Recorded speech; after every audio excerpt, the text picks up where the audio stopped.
Bismillahirrahmanirrahim. Assalamualaikum warahmatullahi wabarakatuh. Alhamdulillahirabbil alamin. Wa bihi nasta'in wal 'aqibatu lil muttaqin wa la 'udwana illa 'alal zalimin. Wassalatu wassalamu ala asyrafil anbiya'i wal mursalin wa ala alihi wa ashabihi wa man tabi'ahum bi ihsanin ila yaumiddin. Amma ba'du. Alhamdulillah, puji dan syukur kepada Allah Subhanahu wa ta'ala. Salawat dan salam kepada Rasulullah sallallahu alaihi wasallam. Pada petang ini giliran saya untuk menyampaikan kuliah asar sebelum masuknya waktu berbuka. Alhamdulillah, pada petang ini berkebetulan pula ada rakaman yang saya pun tak tahu, Allah, tapi tak ada masalah. Kita sentiasa dirakam oleh Allah Subhanahu wa ta'ala. Dan kita duduk, kita ni sentiasa dirakam oleh Allah. Alhamdulillah, hari ini merupakan hari yang kelima Ramadan. Saya datang mulai macam ramai bilangan ni. Alhamdulillah, bersama-sama duduk berada di satu tempat yang mudah-mudahan kita rasa semangat untuk beribadah kepada Allah Subhanahu wa ta'ala. Kita bila tiba bulan Ramadan ni, kita semangat untuk beramal ibadah. Tapi kadang-kadang semangat itu datang sekejap, sebentar saja. Mungkin awal-awal Ramadan saja, macam perlawanan bola sepak juga kan. Awal-awal perlawanan tu ramai ataupun banyak pasukan saringan lah, banyak yang masuk. Kemudian pertengahannya makin kurang, maka masuk penghujungnya makin kurang lagi. Mengapakah begitu? Kadang-kadang dalam beramal pun macam tu juga. Mula-mula beramal, mula-mula masuk Ramadan, kalau kita pergi masjid surau memang penuh. Malam pertama melimpah sampai kena pasang kemah dan sebagainya. Bila masuk malam ke seterusnya, kedua, ketiga, pertengahan, dan lama-lama dia makin berkurang. Apa sebab itu? Dia adalah fenomena biasa, bukan fenomena luar biasa. Kerana kita manusia ini ditimpa penyakit jemu ataupun al-futur. Penyakit jemu dan penyakit mudah kita rasa tidak selesa, berada pada sesuatu perkara dalam jangka yang lama. Sebab itulah kita di dalam beribadah ini ada satu perkara yang kita inginkan. Apakah benda tersebut? Iaitu yang kita namakan al-istiqamah. Itu yang kita inginkan dalam beribadah ni. Kerana istiqamah ini sangatlah penting kepada kita.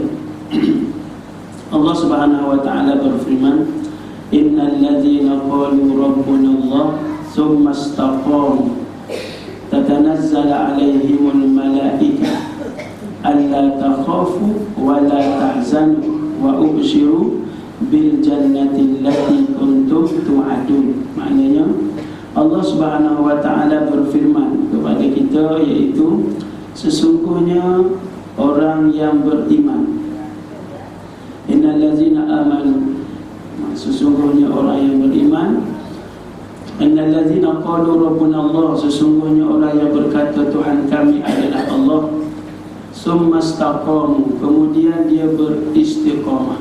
Maknanya di atas jalan tersebut, di atas jalan yang lurus tersebut.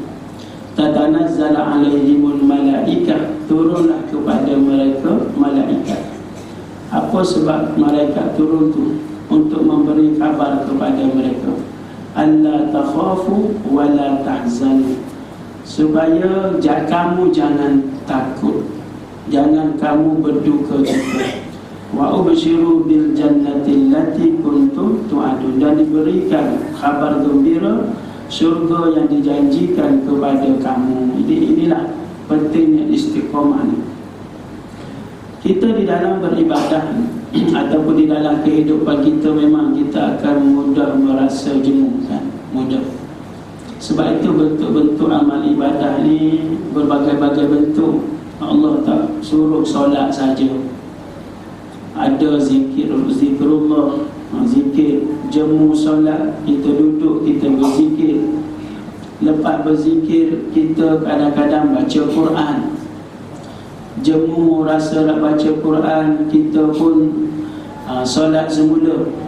Jemu solat, kita pun baca Quran. Jadi di dalam solat pun macam tu, ada berdiri, ada rukuk, ada sujud. Bermakna tidak satu perbuatan saja. Sebab Allah Subhanahu Wa Taala tahu kita ni adalah manusia yang mudah ditimpa penyakit jemu.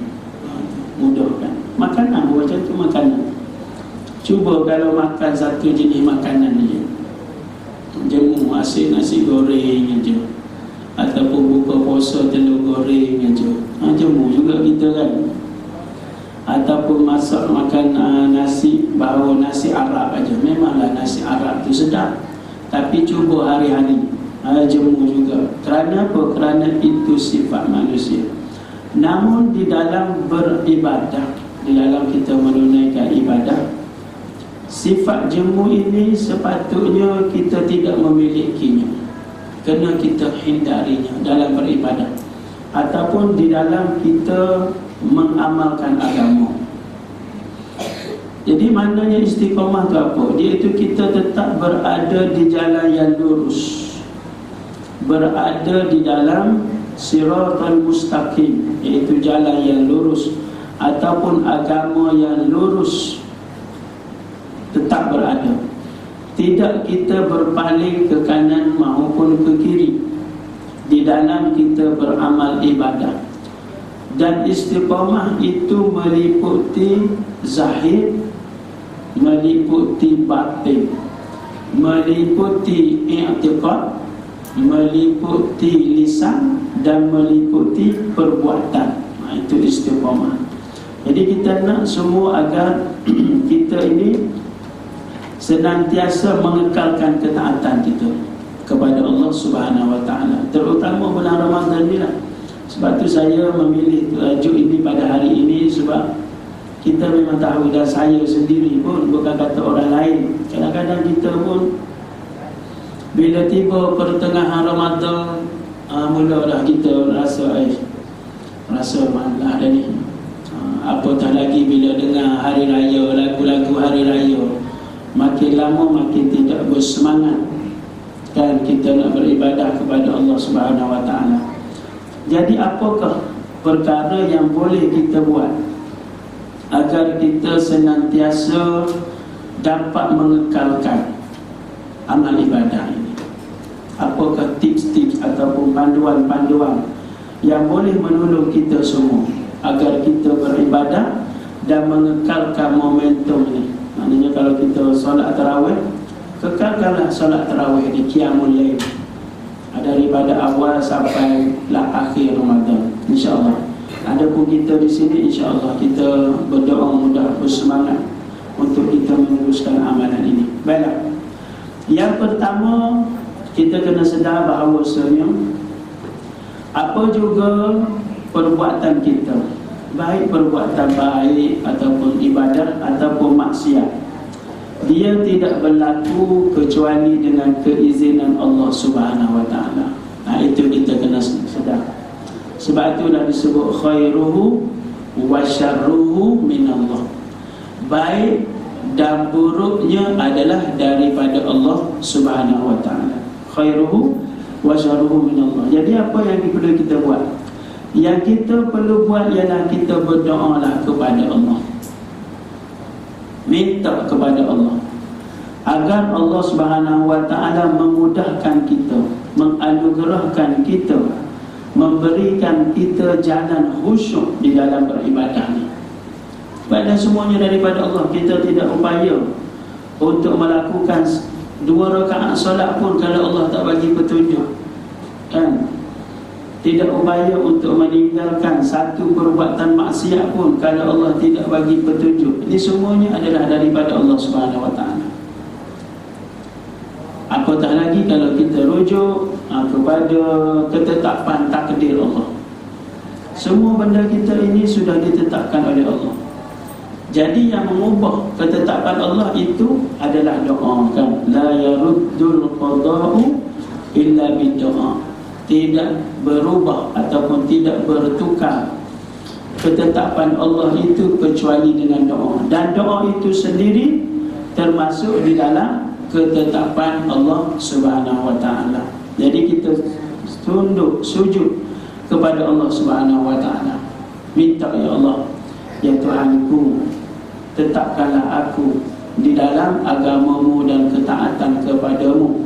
Sabbit qalbi ala dinik wa ta'atik. Itu yang kita baca doa. Bila doa tu? Kita disuruhkan baca doa ini di dalam tahiyat akhir sebelum kita bagi salam tu. Sabbit qalbi ala dinik wa ta'atik. Ya Allah, sebab tetapkanlah hatiku di atas agamamu dan juga di atas ketaatan kepadamu. Baiklah. Pentingnya doa. Salah satu doa yang Rasulullah sallallahu ajar kepada Sayyidina Muaz bin Jabal. Pernah satu masa Rasulullah sallallahu alaihi wasallam menurut riwayat daripada Muaz bin Jabal, hadis riwayat Imam Abu Daud, Rasulullah sallallahu alaihi wasallam memegang tangan aku, kata Sayyidina Muaz bin Jabal. Rasulullah pegang tangan aku dan Rasulullah pun berkata, wahai Muaz, demi Allah, sesungguhnya aku ini benar-benar mencintaimu. Aku ni benar-benar sayang kepadamu. Kemudian Rasulullah kata, aku benar-benar mencintaimu. Lalu Rasulullah sallallahu alaihi wasallam bersabda, aku berwasiat kepadamu wahai Muaz. Aku memberi wasiat kepadamu, iaitu jangan kamu tinggalkan bacaan ini setiap kali kamu selesai menunaikan solat. Selesai kita solat, kita baca doa ini. Apakah doa tersebut yang diajar oleh Sayyidina Muaz bin Jabal? Iaitu kepada Rasulullah sallallahu alaihi wasallam ajar kepada Muaz bin Jabal. Iaitu doa yang pendek saja. Allahumma a'inni ala zikrika wa syukrika wa husni ibadatika. Allahumma a'inni ala zikrika wa syukrika wa husni ibadatika. Ya Allah, bantulah aku, Allahumma a'inni, untuk mengingatimu, bersyukur kepadamu, dan beribadah dengan sebaik-baiknya kepadamu. Jadi kita boleh hafal doa ni agar kita ni di dalam bab kebaikan tidak ada rasa al-futur, rasa jumpa, istiqamah dalam bab kebaikan. Sebab bila kita sudah dibiasakan dengan ketaatan kepada Allah, maka lama-lama ketaatan itu menjadi kebiasaan. Sebab tu kita latih 30 malam ni. Kita latih diri kita, saudara-saudara muslimin muslimah, hadirin-hadirat yang dah baru datang, kemudian akan pergi balik nanti. Maka dengan latihan 30 malam berqiyamul lail ini, mudah-mudahan kita jadi lekat, kan? Jadilah kita sebati, jadi tabiat. Kerana kebaikan-kebaikan juga mesti dibiasakan. Sebagaimana keburukan-keburukan orang boleh lekat dengan kebiasaan. Sebab kata Imam Al-Ghazali rahimahullah, manusia pada asalnya fitrah dia kebaikan, fitrah dia. Tetapi mengapa dia boleh melakukan keburukan dan dia lekat keburukan? Apa sebab? Sebabnya kerana kebiasaan, kan? Macam orang yang merokok, katakan, asalnya dia tidak merokok dan dia mulakan sehari, mula-mula tak sedap juga merokok tu. Cuba tanya orang yang merokok, ada yang batuk-batuk, yang muntah-muntah, benda ni kan. Tapi dia boleh sabar. Sabar di atas benda buruk, sabar juga. Benda baik pun sabar juga. Kemudian dia latih diri dia. Lama-lama merokok tersebut jadi kebiasaan kepadanya. Begitu juga benda-benda yang lain. Contohnya orang yang tidak pandai main bola, nak katakan. Mula-mula dia tak syok main, dan tak syok main bola mula-mula. Kemudian sehari bermain, lama-lama dia pun sudah tidak dapat tinggal permainan tersebut. Sudah datang keseronokan padanya perbuatan tersebut. Begitu juga benda-benda lain dalam hidup kita ni kan. Kalau kita tengok, kita pun pelik. Kadang-kadang pada kita tidak seronok, tapi pada mereka sangat seronok. Sebab dia menjadikan benda tersebut kebiasaan. Macam orang memancing kan. Macam tu juga orang mancing. Dia sanggup duduk di tengah-tengah panas. Di dalam bulan Ramadan ni kalau kita pun tak sanggup duduk di tengah panas, duduk memancing. Kalau kita kata pergilah beli kat pasar no, walaupun orang kata mahal pun daripada duduk tepi sungai, duduk tepi parit. Tapi mengapa mereka boleh? Panas ke, hujan ke, ribut ke, petir ke. Saya pernah tengok pada hari raya pertama, orang duduk memancing di parit. Parit di tepi-tepi sawah pada hari raya pertama. Ini apa sebabnya? Pada dia hari raya dan memancing lebih seronok memancing lagi. Ini apa sebabnya? Apa rahsianya? Rahsianya tentulah kerana kebiasaan. Seronok, orang kata di dalam diri dia tu sangat mengujur sangat. Macam budak-budak main bola futsal sampai pukul 3 pagi. Kita pun heran juga. Kalau ditanya saya, nak tidur ke nak main futsal pukul 3 pagi? Baik tidurlah pukul 3 pagi. Tapi puak-puak dia tu boleh main futsal pukul 3 pagi. Apa sebabnya? Keseronokan. Daripada mana datang keseronokan tu? Tentu daripada kebiasaan-kebiasaan yang menimbulkan tabiat. Sebab tu Imam Al-Ghazali di dalam kitab dia Ihya, dia terangkan kebiasaan-kebiasaan yang baik ini juga boleh dilatih, sebagaimana kebiasaan-kebiasaan yang buruk. Jadi sebab tu bila kita sudah dapat kebiasaan yang baik, macam kita tuan-tuan yang duduk kat sini ni, haji-haji ni, haji-haji tuan haji yang duduk sini ni, kebiasaan yang baik itu zikir kan. Sehingga kalau kita tidak zikir ini, kita rasa macam kelemasan, macam ikan yang tidak duduk di dalam air, lemas. Sebab apa? Sebab sudah biasa. Orang yang sudah biasa zikir pada waktu pagi, cuba kalau dia tidak berzikir, dia pun rasa lemas.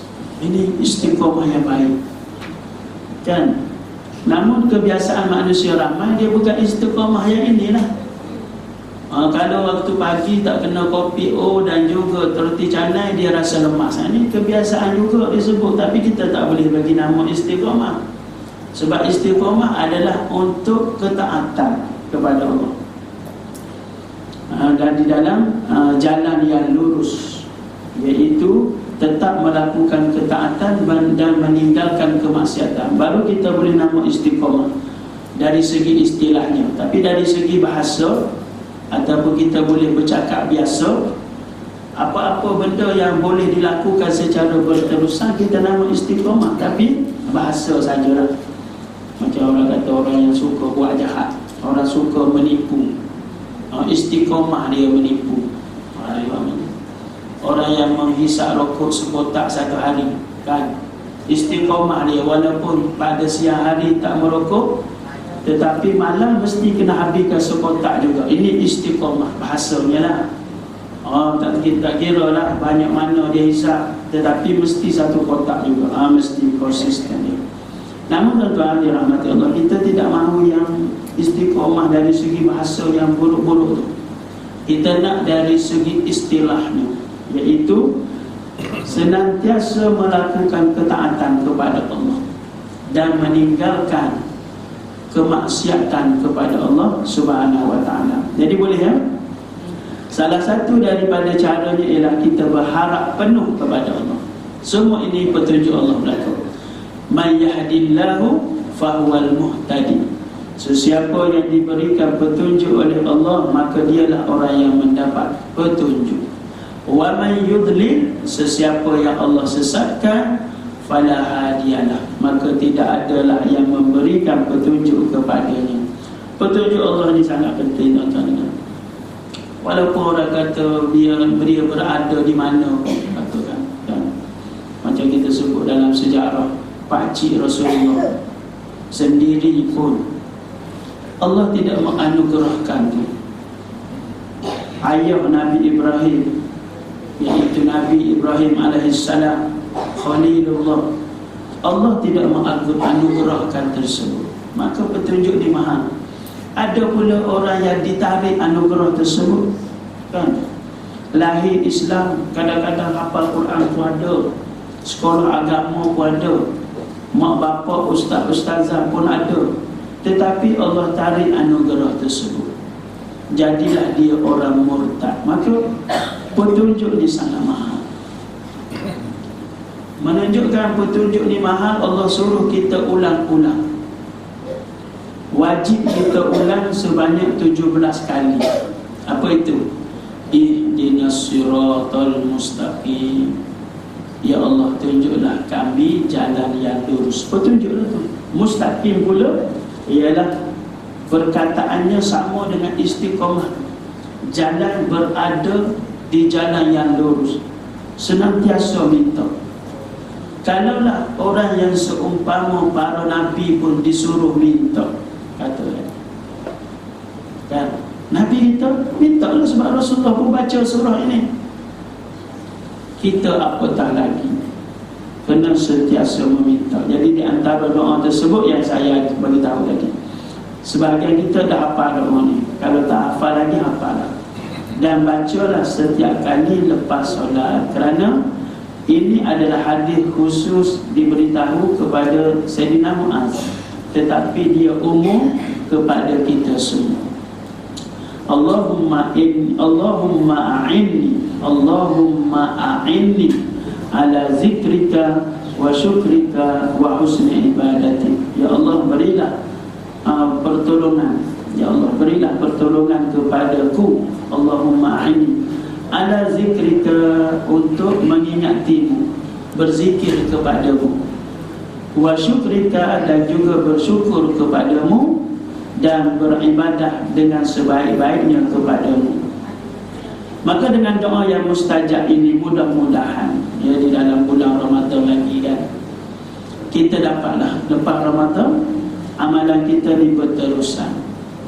Sekurang-kurangnya berjemaah, kalau lelaki lah, konsisten ataupun istiqamah berjemaah, sehingga kaki kita ini sudah terbiasa kan, terbiasa pergi ke masjid. Walaupun kita tidak duduk di tempat yang seumpama ni, tidak duduk di kawasan yang khusus untuk kita beribadah.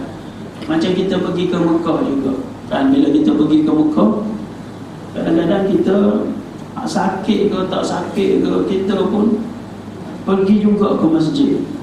Namun bila kita balik, kadang-kadang rumah kita ke tepi masjid je pun tidak mampu kita nak pergi. Maknanya tak ada istiqamah, tidak ada kejayaan dalam ibadah kita. Saya terbaca ada satu gambar dihantar pada saya, seorang yang berumur 77 tahun. 77 tahun umur dia. Kakinya tak ada, kena potong. Bukan kena potong, cacat daripada asal lagi. Istiqamah dia pergi ke masjid berjemaah selama 56 tahun. Maknanya daripada berapa belas tahun umur dia. Cuba tolak 77 tolak 56, dapat berapa ya? 50? 16 tahun. 16 ke 11? 77 tolak 56, 21 tahun. Maknanya daripada umur 21 tahun istiqamah dia solat 5 waktu.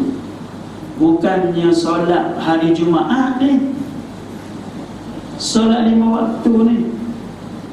Cuba kita fikir, kita sampai ke 50, kalau yang sudah umur 60, 70 lah, sampai ke tak payah dah 50 nak 50 tahun, kita kata letaklah bahawa 30 tahun kita tak pernah meninggalkan masjid solat berjemaah. Sempat ada ke tak? Saya kata macam tu sebab saya pun tak mampu, saya pun tak boleh. Sebab saya surrender awal-awal lagi. Kadang-kadang kita mesyuarat, orang yang bekerja macam saya ni mesyuarat. Jadi tengok bila dah lebih sikit waktu dah, walaupun kita berjemaah juga di surau, tapi tidak sama. Berjemaah 2 orang, 3 orang tidak sama dengan berjemaah di masjid. Itu contoh istiqamah. Orang ini hidup lagi, nama dia kalau tak salah saya Al-Afifi, Abdullah Al-Afifi kalau tak salah saya lah. Gambar tersebut ada lah tersebar di internet sekarang.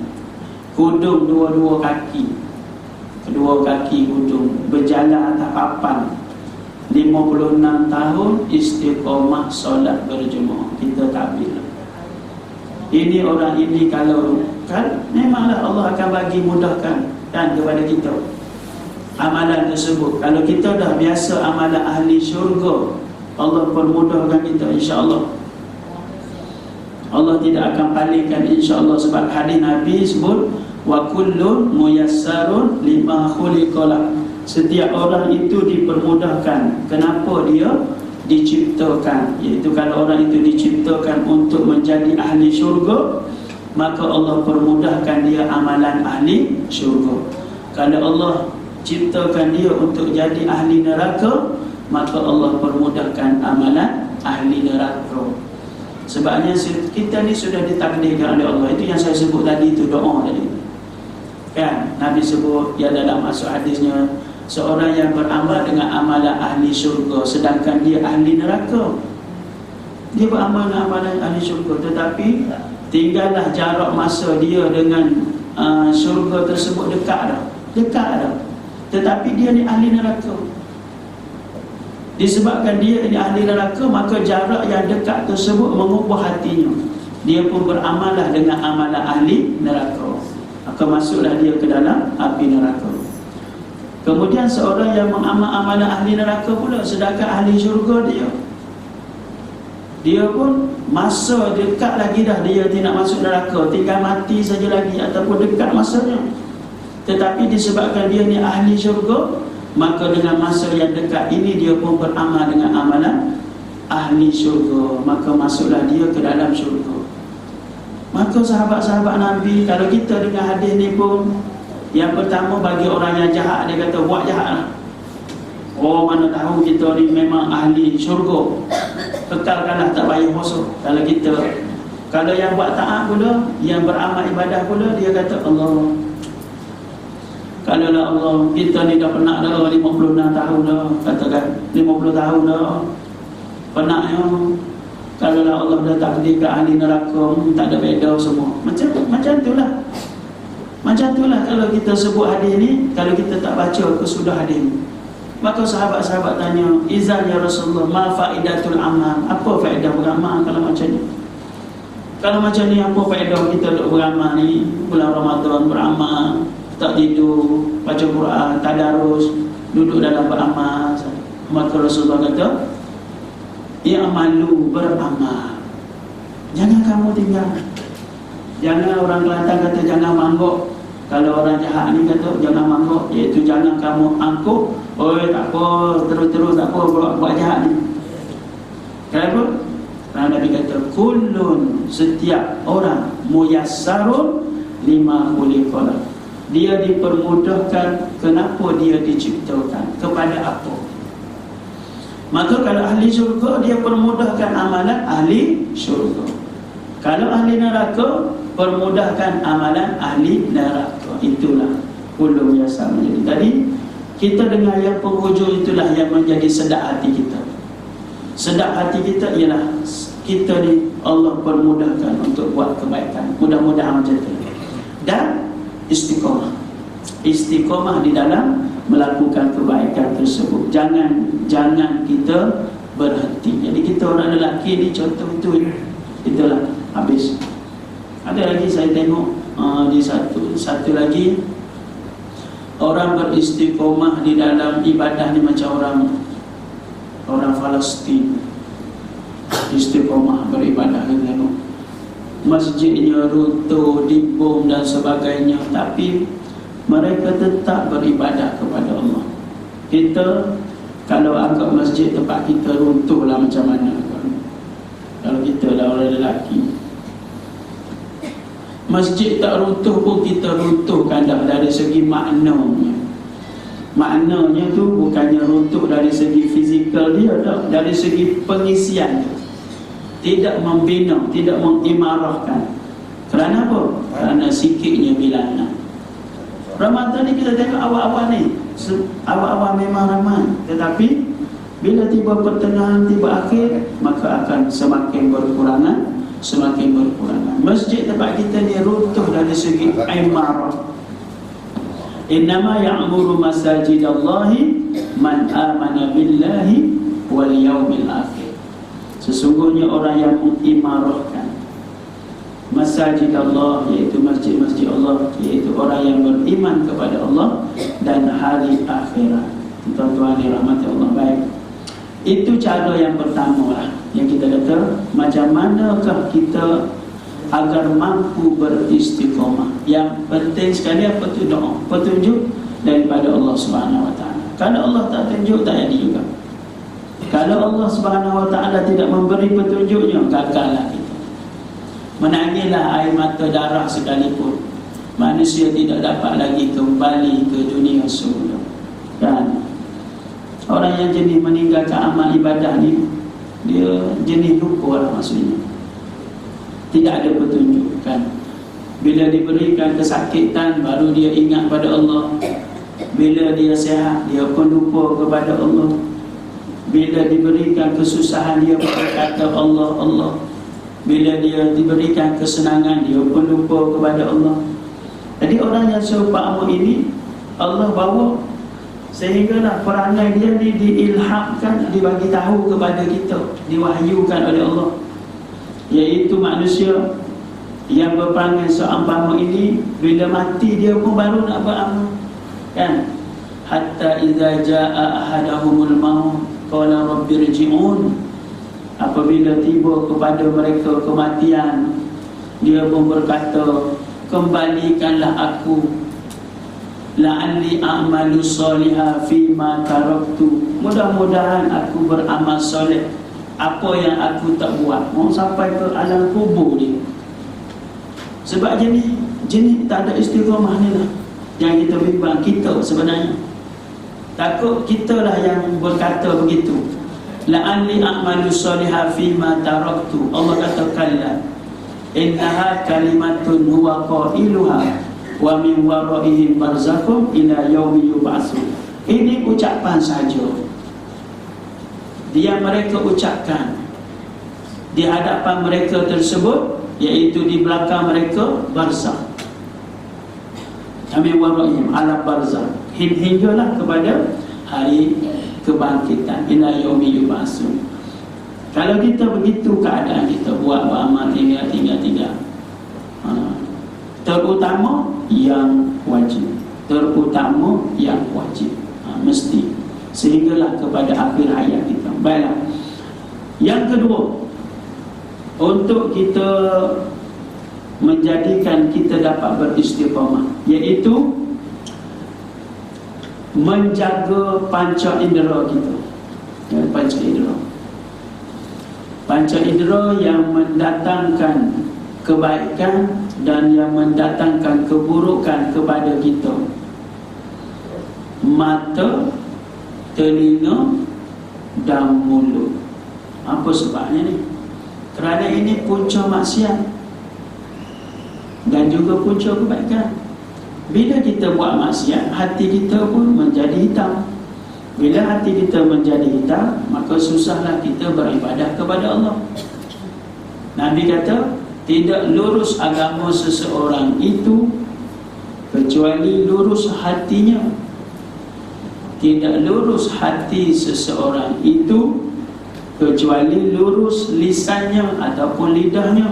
Maknanya agama kita ada berkait dengan hati, kan? Fi kulli jasadin mudghah. Dalam setiap badan kita ni ada segetul daging. Iza salahat salahal jasadu kullu. Bila dia bagus, baguslah seluruh badan. Wa iza fasadat fasadal jasadu kullu. Bila dia rosak, rosaklah seluruh badan. Maka pandangan mata, pendengaran telinga, perucapan mulut, dia pergi kepada hati.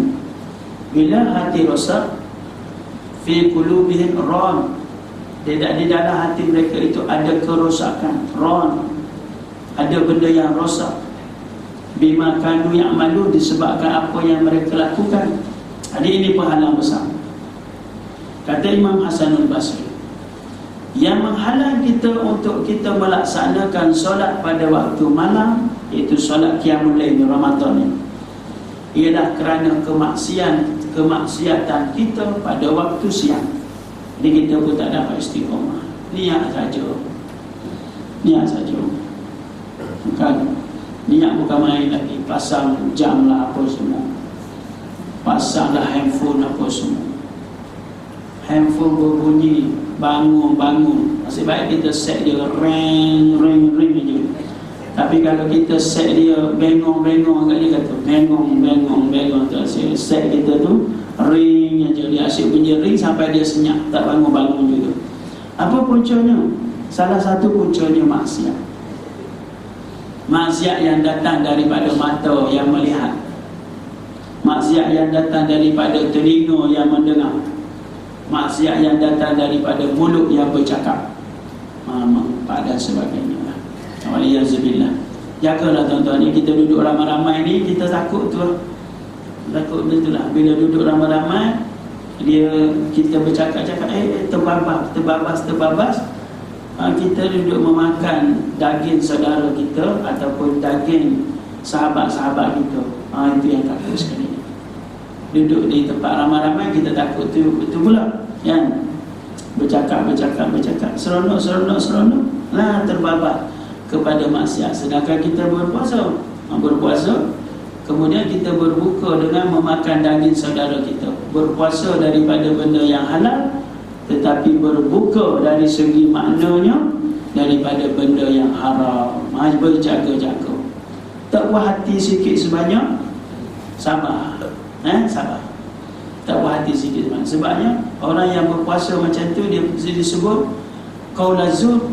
Man lam yada', bagaimana Rasulullah bersabda, man lam yada' qaulazur, siapa yang tidak meninggalkan perkataan-perkataan kotor, wal amala bihi, dan beramal dengannya, wa laisa lillahi bihajatin, Allah Subhanahu wa taala tidak berhajat an yada', bahawa dia meninggalkan ta'amahu wa syarabah, dia meninggalkan makanannya dan minumannya. Bermakna dari segi hakikat puasa dia tidak puasa, hakikat maknawinya, dari segi fiqhnya puasa bukan jaga, tidak perkara yang tidak membatalkan puasa daripada waktu subuh sampai waktu maghrib, maknanya puasalah. Tapi dari segi hakikat dan juga maknawi puasanya, dia tidak berpuasa. Jagalah bila kita berada dengan manusia ramai ni. Maka sesungguhnya mata, telinga dan mulut, ini punca ilmu dan juga punca kemaksiatan kita. Inilah bedanya. Kita baca Quran dengan mata, kan, tengok, kemudian lidah menuturkan, kemudian telinga mendengar, kan, serentak tu. Hati pula bertadabbur.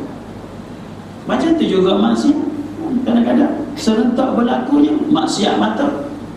Tengok, lepas tengok komen sikit-sikit, duduk sama-sama kita, lepas komen sikit-sikit, mengumpat sikit-sikit, waliyazubillah, serentak juga berupa-rupanya perbuatan dosa tu. Memang bila istiqamah pun serentak, istiqamah pun tiga-tiga. Istiqamah hati, tauhid kepada Allah Subhanahu wa ta'ala, istiqamah anggota melaksanakan ibadah kepada Allah Subhanahu wa taala, istiqamah lisan memuji Allah Subhanahu wa taala, membesarkan Allah. Sebagaimana maksiat pun tiga serangkai, begitu juga maksiat, kan? Innas sam'a wal basara wal fuada, sesungguhnya pendengaran, penglihatan, wal fuada, dan hati nurani, kullu ulaika kana anhu mas'ula. La takfu, jangan kamu meletakkan sesuatu pendirian ataupun menetapkan. La takfu ma laysa laka bihi ilmu, sesuatu yang engkau tidak ada ilmu padanya. Innas sam'a wal basara wal fuada, sesungguhnya pendengaran, penglihatan, dan hati nurani, kullu ulaika kana anhu mas'ula, semua itu akan dipertanggungjawabkan, akan ditanya oleh Allah Subhanahu wa taala. Jadi penolong kita untuk kita beristiqamah ialah kita menjaga tiga perkara ini daripada kemungkaran, insya-Allah. Maka Allah mempermudahkan amalan kita. Bila kita tak ada maksiat, hati kita lembut. Yang jadi hati kita keras ni ialah banyak maksiat, banyak. Sama ada maksiat mata, telinga, kita tak boleh jaga kadang-kadang benda macam ni. Nak selamat, kita jangan berada di tempat tu lah. Itulah yang paling bagus. Sebab iman kita ni, kita tidak perlu uji iman. Kita nak uji iman kita, kita diuji, tetapi tidak perlu kita menguji. Kita kata iman kita ni kuat, maka contoh kan, waktu tempat memainkan peranan. Kalau kita macam kita bulan Ramadan ni, kalau kerak sangat pergi pasar Ramadan, berbuka puasa dengan mata kita ni dah habis. Habis mata kita. Bukan kata tengok makanan yang menjadikan kita terliur tu, tengok orang yang lalu lalang tu, yang duk beli, orang yang menjual dan sebagainya. Kadang-kadang lain yang nak beli, lain ditengok. Kan? Apa sebab? Kita tidak dapat mengawal diri kita. Bila kita berada di tempat yang kita tidak upaya menghilangkan benda tersebut, kita tak upaya nak hilangkan benda tu. Jadi apa cara yang paling bagus? Jangan pergi, itu je. Jangan ujilah iman kita. Kecuali kita ada upaya, tak boleh semua kita kata, tutup semua ya, penjual apa semua nak pergi pasar Ramadan ni, tutup aurat semua. Kita tak upaya nak suruh orang tutup aurat.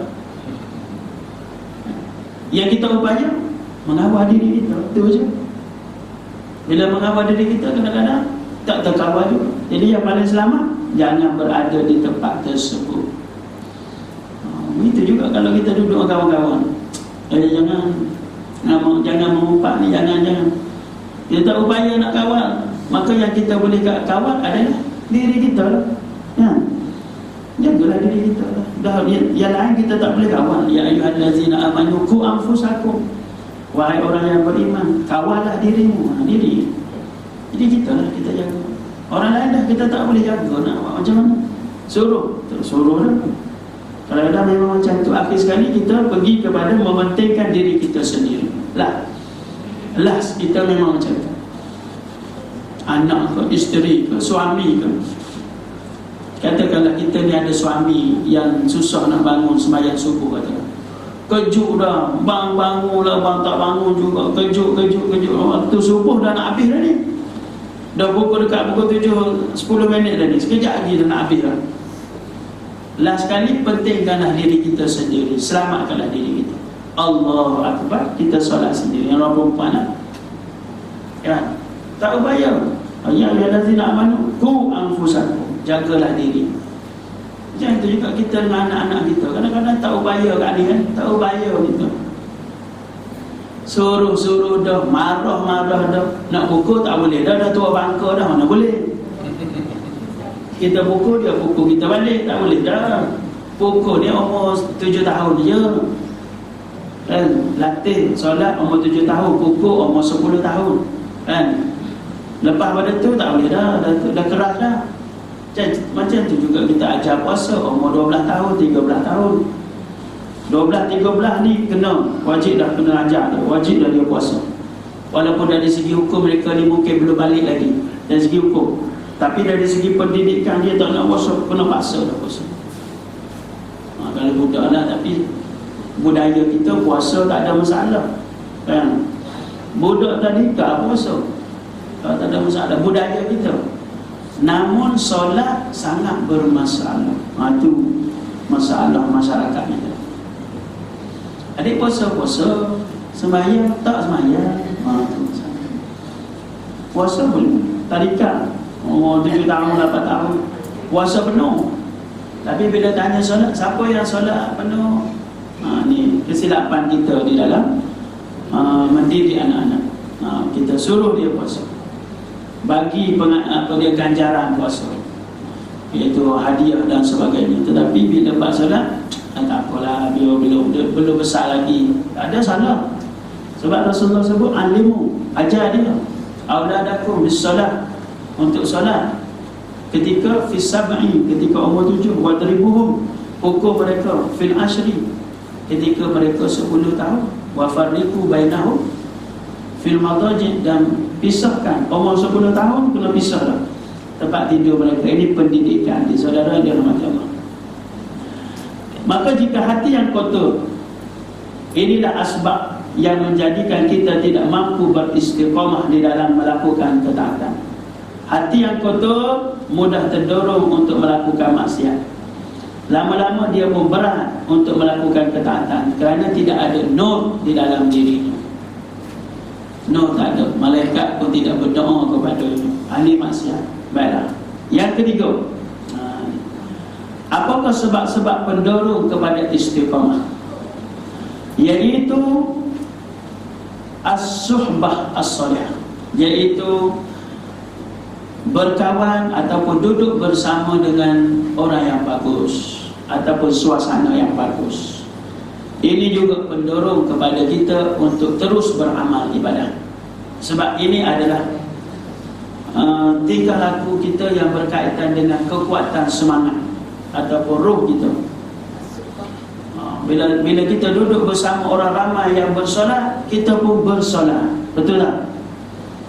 Ini bila kita ialah suhbah, iaitu persahabatan, ataupun kita sebut al-bi'ah, kita sebut al-bi'atus salihah, ataupun suasana yang bagus, persekitaran yang bagus. Ini juga pendorong besar kepada istiqamah. Bila kita pergi masjid, kita dengan sendirinya akan nak melaksanakan solat sunat. Tapi mengapa bila kita di rumah, kita tidak mahu buat pula?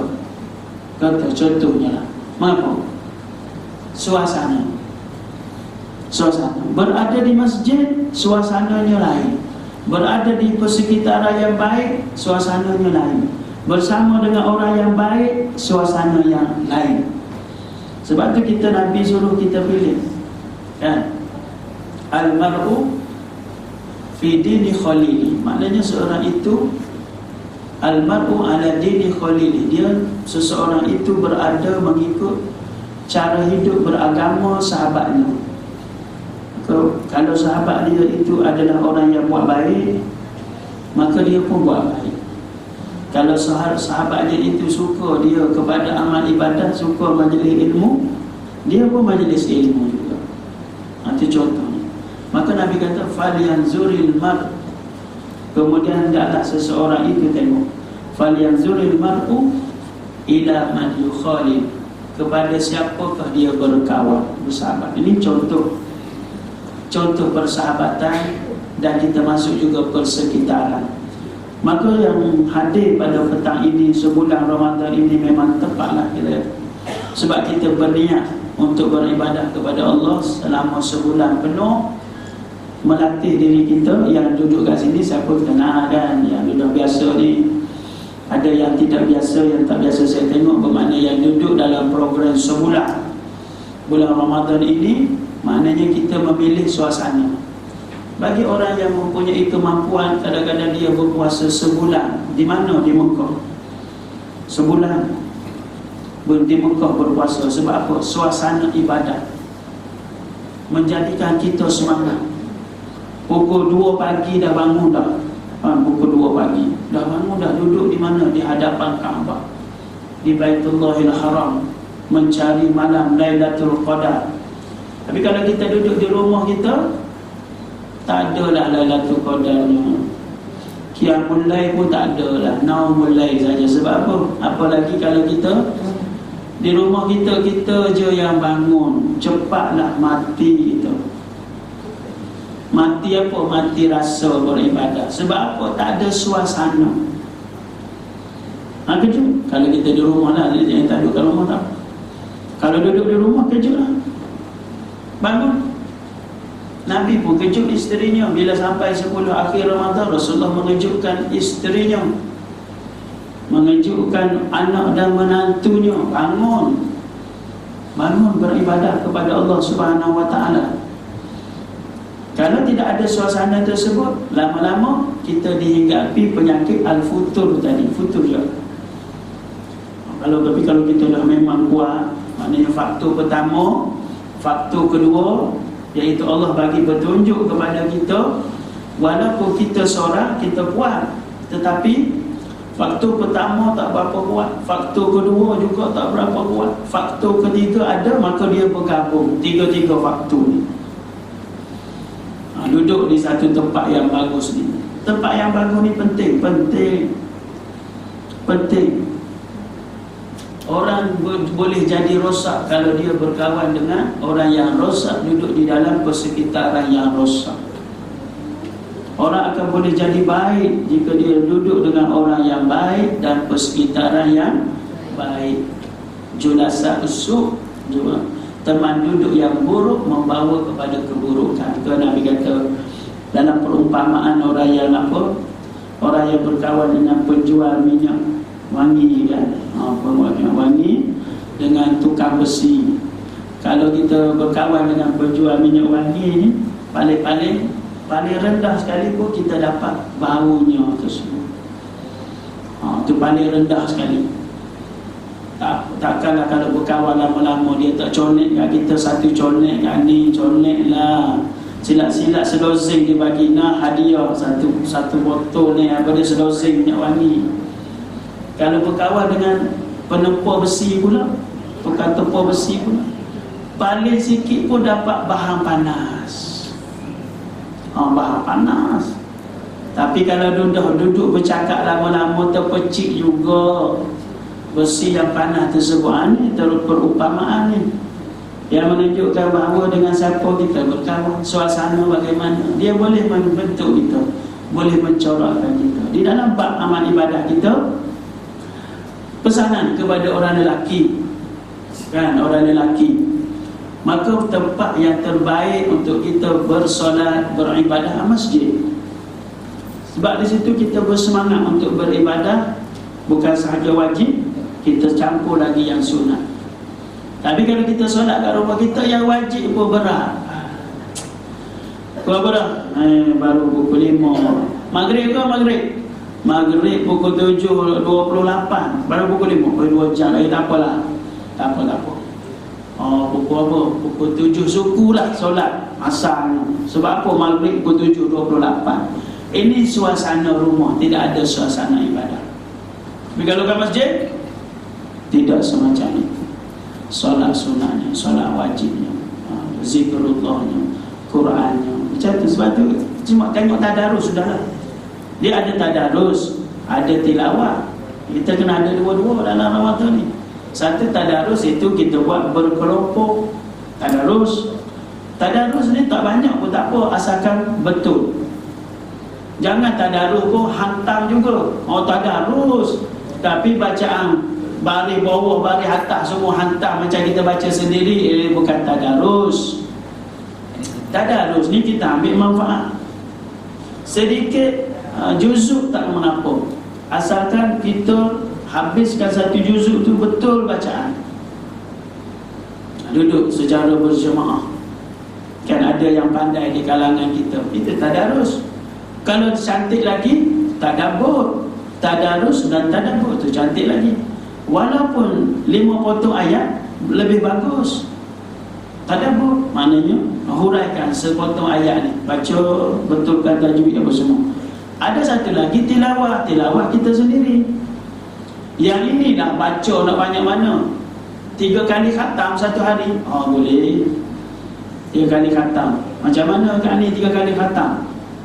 Baca Qul Huwallah 9 kali. Kak Ni hebat Kak Ni. Sebab apa Kak Ni tahu dah. Siapa yang baca Qul Huwallah 3 kali seperti khatam dari segi pahala. Dia pula kira khatam 3 kali, baca Qul Huwallah 3 kali. Allah SWT ni nak khatam ni baca semua, bukan baca Qul Huwallah. Itu dari segi fadilah, kelebihan surah Al-Ikhlas. Siapa baca surah Al-Ikhlas 3 kali, seumpama dia khatam Al-Quran dari segi fadilah. Tapi tidak mengatasi dari segi hakikat beramal. Orang tu baca lagi banyaklah pahalanya.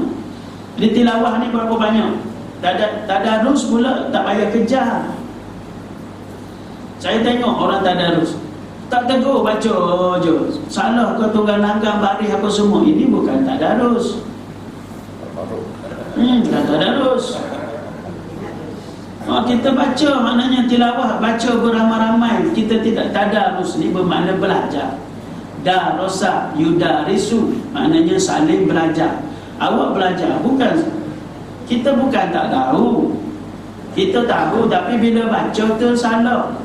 Ada orang tegur, mungkin kita salah dengung dan sebagainya. Ada orang tegur, itu saling belajar namanya. Yang ini belajar daripada yang ini, yang ini belajar, itu nama tadarus. Kita duduk ramai-ramai, semangat kita, baiklah. Yang ketiga, yang keempat. Tadi yang ketiga ya, untuk beristiqamah kepada Allah Subhanahu Wa Taala. Yang keempat iaitu caranya ialah jangan kita al-ghulu di dalam beramal ataupun at-taksir. Ghulu ni bermakna melampau. Jangan juga pula kita ni taksir pula, meninggalkan yang wajib. Ghulu pula beramal banyak, tetapi ambillah pertengahan agar kita tidak menjadi orang yang mudah berputus asa, mudah jemu. Iaitu kita menetapkan di dalam amal ibadah ini secara beransur-ansur, berperingkat-peringkat, dan meletakkan hak yang kita kata yang mampu kita buat, tetapi secara istiqamah. Khairu amalin, sebaik-baik amalan itu ialah adwamu, paling tetap ataupun paling istiqamah, paling konsisten. Wa in qalla, sekalipun sedikit. Sekalipun sedikit bermakna, contoh kita kata kita mewajibkan diri kita membaca Al-Quran 2 helai satu hari. 2 helai ini bacaan wajib kita, 2 helai setiap hari, 2 helai saja. Tetapi kita tak pernah tinggal, daripada muda sampai ke tua, ataupun daripada kita mula dengar tazkirah ini sampailah kita dijemput oleh Allah, tapi 2 helai sahaja. Tapi kalau kita kata aku baca Quran ni mesti 2 juzuk satu hari, tak ke mana lah tu. Tak ke mana. Target bukan main lagi tinggi. Tetapi bila sampai masa beramal, ditimpa penyakit jemu dan penyakit malas. Sebab apa? Target teramat tinggi. Dua lah. Itu meletakkan sempadan yang paling kita upaya buat. Begitu juga solat sunat, solat tahajud katakan. Jangan target sampai 20 rakaat. Letakkanlah yang paling minimum yang upaya kita buat. Berapa? Tetapi kita tak pernah tinggal. Katakan 2 rakaat saja. Sebelum masuk waktu subuh 2 rakaat saja. Tapi 2 rakaat yang tidak pernah putus. Setiap hari, setiap hari, setiap hari. Sebab kalau kita buat terlampau banyak, dia mendatangkan kejemuan. Ad-dinu yusrun, agama ini mudah kata Nabi. La yushaqiquddin illa ghalabah. Tidaklah seorang itu dia mengambil perkara yang susah di dalam beragamanya, kecuali dia sendiri akan tewas oleh perkara tersebut. Contoh tadi lah, kita ni target ni banyak, tetapi akhirnya perbuatan yang banyak itu mendatangkan susah pada kita, maka kita pun meninggalkan semua sekali. Jadi bila kita tinggal semua sekali, mana istiqamah? Kejayaan kita itu berada kepada sejauh mana kita beristiqamah. Sebagaimana Nabi sebut, sebaik-baik amalan itu adalah yang paling konsisten ataupun yang paling tegak. Yang paling tegak, sekalipun sedikit. Jadi saudara, macam kita ni bila dah selesai ujian Ramadan ni, maka solat sunat yang disebut Rasulullah tidak meninggalkan solat sunat setiap hari ialah 12 rakaat. 12 rakaat setiap hari.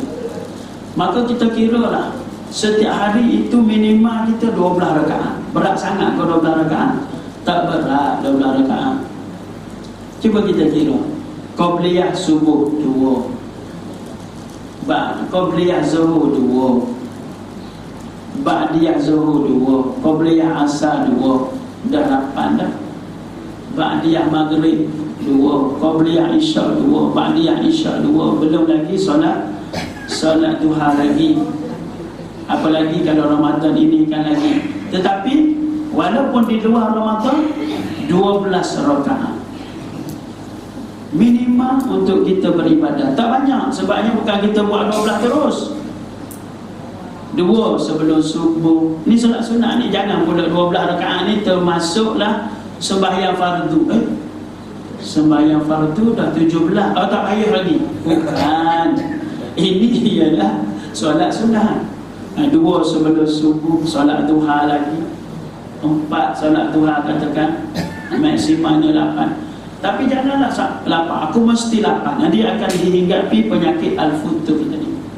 Amalah, mestilah amalah. Buat kita letak kepada diri kita, ukur diri kita di dalam amalan-amalan yang wajib tadi. Baiklah, inilah di antara 4 perkara. Ya, di antara 4 perkara yang boleh menolong kita untuk beristiqamah di dalam amal ibadah kita. Mudah-mudahan bila kita sudah berlatih, puasa ni latihan sebenarnya. Latihan, sebab tu sebulan latihan mengekang nafsu. Ini merdeka kita. Ini jiwa kita benar-benar merdeka. Merdeka macam mana? Kena paksa? Tak ada. Dari segi prinsip agama kita, inilah jiwa yang merdeka.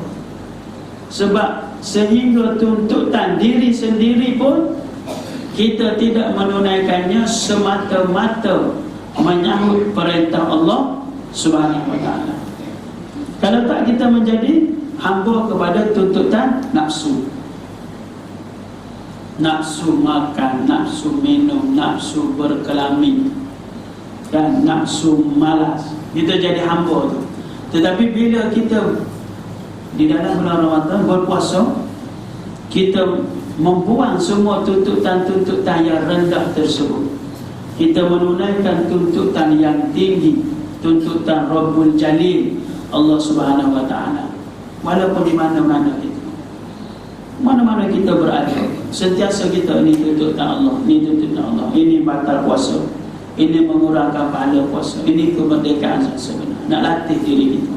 Mudah-mudahan macam itulah. Wallahu a'lam bissawab. InsyaAllah mudah-mudahan kalau ada masa, ada ketika lagi, dapatlah kita bertemu di dalam perjumpaan yang lain pula.